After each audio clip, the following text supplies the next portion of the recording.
mashitda boyam, kambag'alam, nogironam, sog'lomam, baquvvatam, kuchlisi ham hammasi yotibdi. Ya'ni nima demoqchiman ona? Hamma narsaga siqilish kerak emas bu dunyoda. Baribir mashitda yotadigan joyimiz mashitda. Boyligimiz ketib qolsa ham mashitga yotamiz va oxir oqibat boyib ketsa ham mashitda yotamiz. Kambag'allashib qolsa ham mashitda yotamiz. Kuchli mashit butun dunyoda eng kuchli odam bo'lsak ham mashitda yotamiz.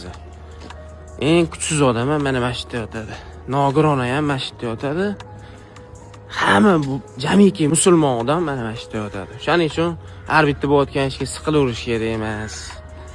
Ne o'xshamayapti deyish kerak emas. Bu dunyodagi matohlar, bu dunyodagi hamma narsalar qolib ketadi.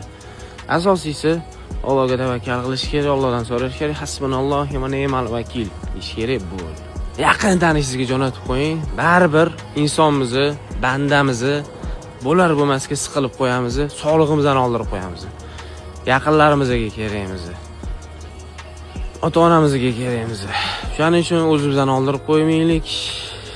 O'zimizdan ustimizda ishlaylik, yaxshiliklarni qilaylik, ehsonlarni qilaylik, oxiratga g'amlaylik. Bo'lar bo'lmas narsaga siqilavermaylik. Iltimos, birodarim, videoga like bosib qo'ying. Rahmat sizga.